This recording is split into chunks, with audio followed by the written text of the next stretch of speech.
పూర్తి వివరాలు చూసే ముందు మా ఛానల్ ని సబ్స్క్రైబ్ చేయడం మర్చిపోకండి. నమస్కారం.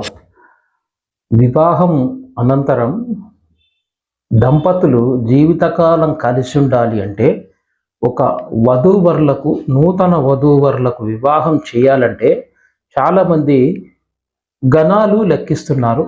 గణాలు 18 నుంచి 36 వరకు గణాలు ఉంటే సరిపోతుంది అని అనుకుంటారు. కానీ జ్యోతిష శాస్త్రంలో పూర్తిగా ప్రొఫెషనల్స్తోనే మాత్రమే మీరు జ్యోతిష విశ్లేషణ చేయించుకోవాలి. ఎందుకంటే ఇప్పుడు ఎప్పుడైనా గణాలు శాస్త్రీయం కాదండి, అవి అశాస్త్రీయం. ముఖ్యంగా వధూవరులకు ఇద్దరి జన్మజాతక పరిశీలన చేసుకోవాలి.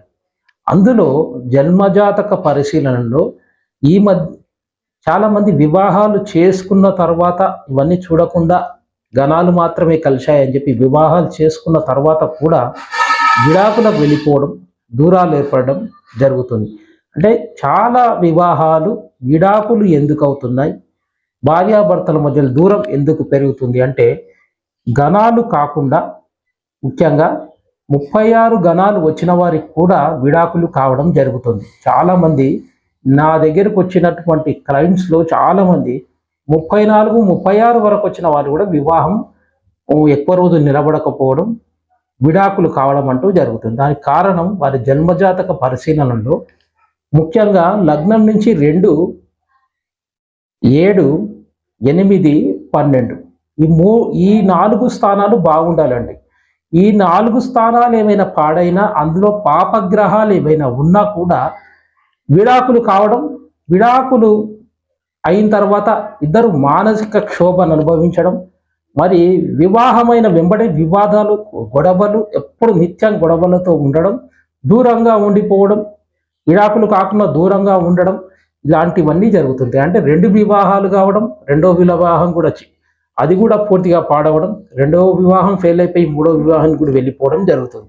అంటే చాలామంది ఈ గణాలను మాత్రమే చూస్తారు, కానీ జ్యోతిష విశ్లేషణ జన్మజాతక పరిశీలన చాలా ముఖ్యంగా చేసుకోవాలండి.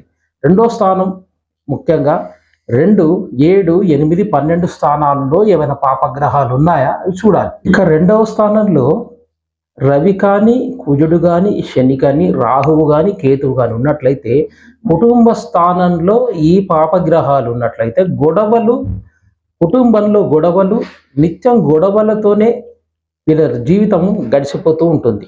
అందుకే ఎప్పుడైనా గణాలు కాదండి, జన్మజాతకంలో బలం చూడాలి. జన్మజాతకంలో ఎలా ఉంది, అష్టమం, మాంగళ్య స్థానం చూసిన తర్వాతనే మీరు వివాహానికి వెళ్ళాలి. ఇంకా ముఖ్యమైనది మీ జన్మజాతకంలో 7వ స్థానం కలత్ర స్థానం. కలత్ర స్థానము అంటే అబ్బాయికి కానీ అతని భార్య గురించి చెప్తుంది, అమ్మాయికి తన భర్త గురించి చెప్తుంది. అంటే వీరి వివాహ జీవితం, వివాహం అనంతరం ఎలా ఉంది, వీరి వివాహం ఎప్పుడు అవుతుంది, త్వరగా అవుతుందా, ఆలస్యం అవుతుందా, ఒకవేళ వివాహం అయినా ఏమైనా గొడవలు ఉంటాయా, విడాకులు కలుగుతాయా అనేవి చెప్తుంది. కనుక 7వ స్థానం సప్తమంలో ముఖ్యంగా ఇది కలత్ర స్థానం కాబట్టి రాహుకేతువులు కానీ, కుజుడు కానీ, రవి కానీ ఉన్నట్లయితే, శని కానీ, ఈ పాపగ్రహాలు సప్తమంలో ఉన్నా కూడా చాలా పీడింపు అనేది జరుగుతుందండి. దూరాలు ఏర్పడడం, విడాకుల వరకు వెళ్ళిపోవడం, ఎప్పుడు గొడవలతోనే ఉండడం అంటూ జరుగుతుంది. అందుకే 7వ స్థానం కూడా చాలా ముఖ్యమైనది. ఇంకా 8వ స్థానం అష్టమ స్థానం. స్త్రీలకు ఈ స్థానం ముఖ్యంగా వారి జన్మజాతకంలో వారికి సుమంగళి యోగం ఉందా లేదా అనేది చెప్పేది 8వ స్థానం. ఈ 8వ స్థానంలో కూడా రాహుకేతులు కానీ, శని కానీ, కుజుడు, రవి కానీ ఉన్నట్లయితే వీరికి వైధవ్య యోగం ఉన్నదని చెప్పొచ్చు. ఒకవేళ ఆ డిగ్రీస్ అవన్నీ చాలా డీప్గా చూడాలండి, నేను మీకు అవగాహన కల్పించడానికి, తెలుసుకోవడానికి చెప్తున్నాను. జ్యోతిష శాస్త్రంలో వేద జ్యోతిష సంప్రదాయ జ్యోతిష్యమే కానీ, కృష్ణమూర్తి పద్ధతిలో కానీ, జైముని జ్యోతిష సూత్రాల్లో కానీ చాలా డీప్గా చూడాల్సి వస్తుంది. అయితే ఈ పాపగ్రహాలు 8వ స్థానంలో ఉన్నట్లయితే స్త్రీకి వైధవ్యమైన సంభవించవచ్చు, మాంగళ్య బలం లేదని చెప్పవచ్చు. అంటే ఆ స్థానంలో మీరు చూసుకొని ఆ పాపగ్రహాలు ఉన్నాయి అని చెప్పి భయపడకూడదండి. ఎందుకంటే ప్రొఫెషనల్గా ఉన్నటువంటి జ్యోతిష్యులను మాత్రమే సంప్రదిస్తే అది ఏ డిగ్రీలో ఏ నక్షత్రంపై ఉంది, అవి ఎన్ని డిగ్రీల్లో ఉన్నాయి, ఏ గ్రహ దృష్టులు చూస్తున్నాయి అనేదాన్ని చూసి చెప్పడం అంటూ జరుగుతుంది. నవాంశ కూడా చెక్ చేయాలి, చాలా రకాలుగా చూసే దాన్ని నిర్ణయం చేయడం అంటూ జరుగుతుంది. అయితే 8వ స్థానంలో ఇలాంటి పాపగ్రహాలు ఉంటే భర్తతో నిత్యం గొడవలు, లేదా స్త్రీకి వైధవ్య యోగం, ఇక భర్త వ్యసనపరుడుగా ఉండడం, బాగా వ్యసనాలకు అలవాటు పడి భార్యను నిర్లక్ష్యం చేసి భార్యాభర్తల మధ్యలో ఆకర్షణది లేకుండా నిత్యం గొడవలతోనే ఉండడం అంటూ జరుగుతుంది. అంటే 8వ స్థానాన్ని చాలా ముఖ్యంగా చూసుకోవాలి. ఇక 12వ భావంలో కూడా రవి కానీ, శని కానీ, రాహుకేతువులు కానీ, కుజుడు కానీ ఉన్నట్లయితే భార్యాభర్తల మధ్య పడక సుఖం అనేది ఉండకపోవడం, బెడ్ కంఫర్ట్ను చూపించేది 12th హౌస్ అండి. అందులో ఇలాంటి పాపగ్రహాలు ఉన్నా కూడా భార్యాభర్తల మధ్యలో ఆకర్షణ తగ్గిపోవడం, ఇతరుల పట్ల వ్యామోహాన్ని పెంచుకోవడం, ఇలాంటివన్నీ జరుగుతుంది. అందుకే మీ జన్మజాతక పరిశీలన చేసినప్పుడు 2, 7, 8, 12 స్థానాలు చాలా ముఖ్యంగా చూడాలి. అందులో అవి ఏమైనా పాడైనట్లయితే వివాహ అనంతరం ఇలాంటి సమస్యలన్నీ వస్తాయి. ఇక వధూవరులకు అది జన్మజాతక పరిశీలన చేసినప్పుడు కలత్రకారకుడు శుక్రుడు చాలా ప్రధాన పాత్ర వహిస్తాడండి. శుక్రుడు ఎలా ఉన్నాడు చూడాలి. ఇక అబ్బాయికి అయితే గురుబలం చాలా ముఖ్యం, అమ్మాయికి శుక్రబలం చాలా ముఖ్యం.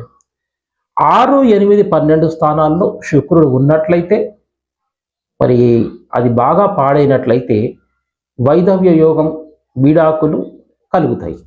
అంటే ఇద్దరి జన్మ జాతకంలో 6, 8, 12 పాడైనాయా లేవా, ఎలా ఉన్నాయనేది ముఖ్యంగా పరిశీలించాలి. చాలా మంది కుజదోషం కూడా చూస్తుంటారండి. కుజదోషంతో పాటు శుక్రదోషం కూడా చాలా ప్రధాన పాత్ర వహిస్తుంది. శుక్రదోషం కలత్రకారకుడు, బెడ్ కంఫర్ట్ ఇచ్చేవాడు కలత్రకారకుడు. కాబట్టి శుక్రదోషం 6, 8, 12 స్థానాల్లో ఏదైనా శుక్రదోషం కలిగిందా అది కూడా చూడాలి. చాలా మంది కుజదోషం గురించి కొందరికి తెలుస్తుంది, కొందరికి తెలియదు. కానీ శుక్రదోషాన్ని కూడా పరిశీలించాలి.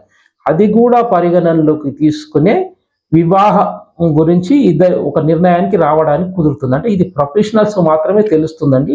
శుక్రదోషం కూడా చూసి అప్పుడు నిర్ణయం చేయాలి. శుక్రుడు చాలా ముఖ్యంగా పాపగ్రహాలతో కలవకూడదు. శుక్రుడు కలత్రకారకుడు కాబట్టి శుక్రుడు కుజుడితో కలిసిన, మరి రాహువుతో కలిసిన, శనితో కలిసిన, రవితో కలిసిన, ఆరో ఇంట్లో 6వ స్థానంలో శుక్రుడు ఉండి ఇలాంటి కలయిక ఉన్నట్లయితే వివాహానంతరం విడాకులు మాత్రం తప్పకుండా కలుగుతాయి.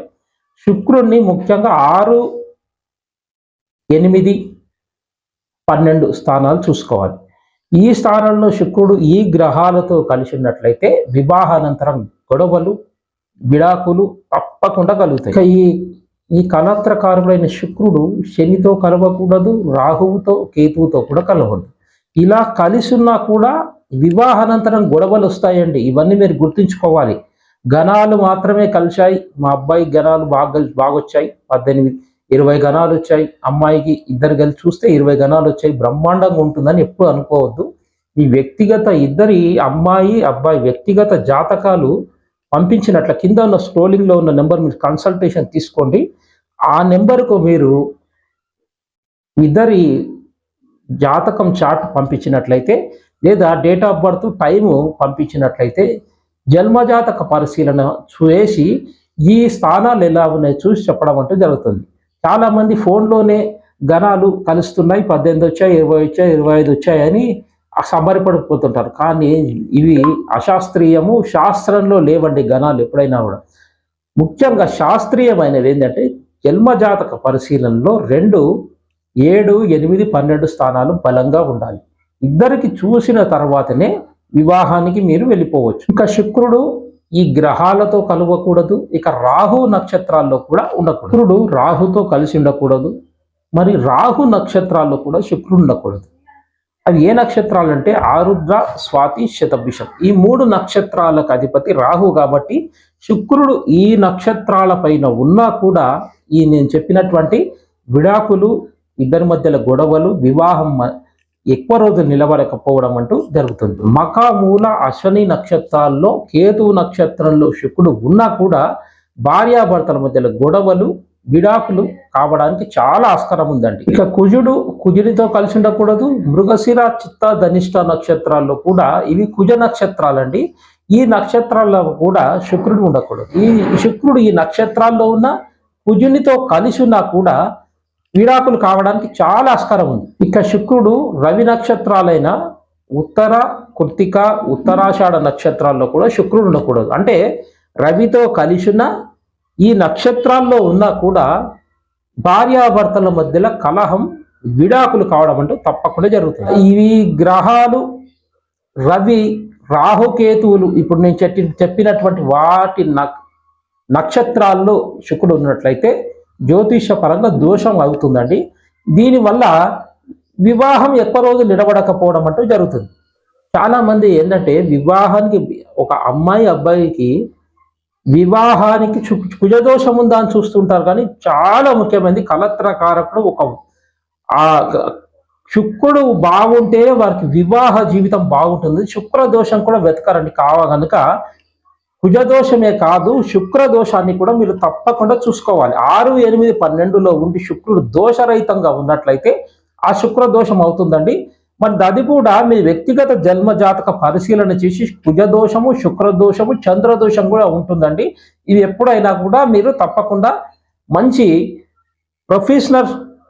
ప్రొఫెషనల్ అయినటువంటి జ్యోతిష్యులతో మాత్రమే ఇవి సంప్రదించి చూపించుకోవాలి. ఒకటే గుర్తుంచుకోండి, అమ్మాయి అబ్బాయి గణాలు చూసే కంటే ముఖ్యంగా ఇద్దరి జన్మ జాతకంలో 2, 7, 8, 12 ఎలా ఉన్నాయి చూడాలి. అమ్మాయికి మాంగళ్య దోషం, మాంగళిక దోషం, వైధవ్య యోగం ఏమన్నా ఉందా లేదా, సుమంగళి యోగం ఎలా ఉంది అనేది కూడా ముఖ్యంగా పరిగణనలోకి తీసుకోవాలి.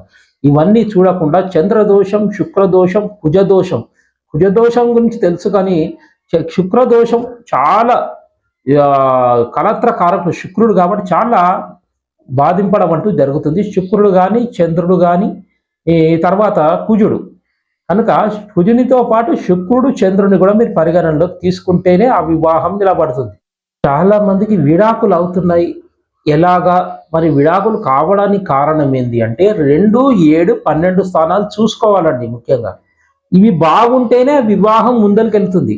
అంటే ఒక అమ్మాయికి అబ్బాయికి వివాహం గురించి ఇద్దరి జన్మజాతక పరిశీలన చేసినప్పుడు 2, 7, 12 బాగుంటేనే ఆ వివాహానికి పూర్తి అర్హత ఉంది అన్నట్టు. ఇవి బాగా పాడైపోయి మీకు గణాలు వచ్చినా కూడా ఇది అస్సలు నిలబడదండి. ఇది ముఖ్యంగా మీరు తెలుసుకోండి. అమ్మాయి అబ్బాయి జన్మజాతక పరిశీలనలో మీరు చేస్తున్నప్పుడు గణాలు అది పెద్ద విషయం కాదండి. అది శాస్త్రీయం కాదు, అశాస్త్రీయం.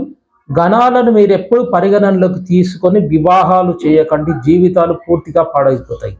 ఎందుకంటే గణాలు 36 గణాలు వచ్చిన వారు కూడా విడాకులు తీసుకున్న వారు ఉన్నారు. కాబట్టి ఇద్దరి జన్మజాతక పరిశీలనలు చేసి అమ్మాయికి అబ్బాయికి 2, 7, 12, 8 స్థానాలు ఎలా ఉన్నాయో చూడాలి. ఈ స్థానాలు బాగున్నా ఇద్దరి ఆయుష్, అమ్మాయికి వైధవ్య యోగం, సుమంగళి యోగం ఇవన్నీ చూసి నవాంశ కూడా చెక్ చేసి నవాంశ కూడా చూసిన తర్వాతనే వివాహానికి అర్హులైనట్టు 100% మార్క్స్ ఇవ్వచ్చు. ఇవన్నీ చూడకుండా పైనే గణాలు వచ్చేసాయని వివాహం చేస్తే తర్వాత ఇద్దరు వ్యర్థం కావడం, ఇద్దరి జీవితాలు నాశనం చేసిన వారు అవుతారు. కాబట్టి ఎప్పుడైనా కూడా అమ్మాయి కానీ అబ్బాయి కానీ వధూవరులకు వివాహ పొంతన చేసే ముందు ప్రొఫెషనల్ అయినటువంటి జ్యోతిష్యంతో తప్పకుండా మీరు చూయించుకుంటే ఈ భావాలు ఎలా ఉన్నాయి, 2 పాడైందా, 7, 8, 12 ఎలా ఉన్నాయి తెలుస్తుంది. ఇవేమైనా పాడైనట్టయితే ఆ వివాహం ముందల వివాహం నిలబడదన్నట్టు అర్థం. అలా చూసి మీరు వివాహానికి చేస్తే బాగుంటుంది. సర్వేజన సుఖినో భవంతు.